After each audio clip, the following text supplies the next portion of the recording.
आग लगे बस्ती में, एफबीआर अपनी मस्ती में।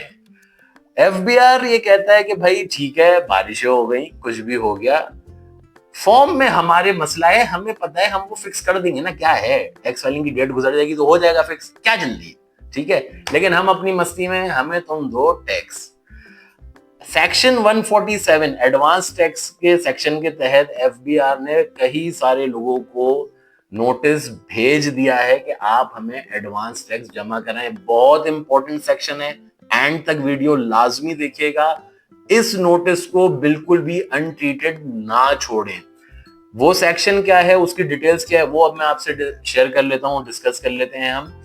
कि होता क्या है कि किसी भी बंदे ने अगर टैक्स भरा है 1 लाख रुपए पिछले साल में, तो एफबीआर ये कहता है कि भाई ठीक है, तुमने रिटर्न फाइलिंग साल के आखिर में करनी है, ठीक है, लेकिन तुमने क्योंकि पिछले साल में जो है वो 1 लाख रुपए टैक्स भरा है, तो तुम्हारी इनकम मोर और लेस इतनी ही होगी इस साल में, तो तुम उस 1 लाख को डिवाइड कर दो 4 में, और हर क्वार्टरली हमें जो है वो 25,000 रुपए जमा कराओ। और जब तुम अपना रिटर्न फाइल करोगे तो तुम्हारा काफी सारा पैसा हमारे पास आया हुआ होगा, तो तुम जो है वो जो रह गया होगा पैसा, वो आप टैक्स भर देना।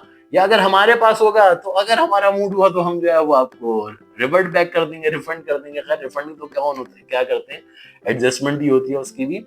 अच्छा, अब अगर किसी बंदे ने सेक्शन 147 के नोटिस को निगलेक्ट कर दिया, उसकी कंप्लायंस नहीं करी, उसको ट्रीट नहीं करा, और साल के आखिर में जाकर जो है वो नॉर्मली अपना रिटर्न फाइल करता है, नॉर्मली अपना टैक्स भर देता है, तो इस सेक्शन 147 के तहत एफबीआर आपको पेनल्टी लगाता है डिफॉल्ट सरचार्ज की। पर डे की पेनल्टी होती है, एनुअल इसकी जो है वो 12% की डिफॉल्ट सरचार्ज की पेनल्टी है, जो कि पर डे पे चार्ज होती है।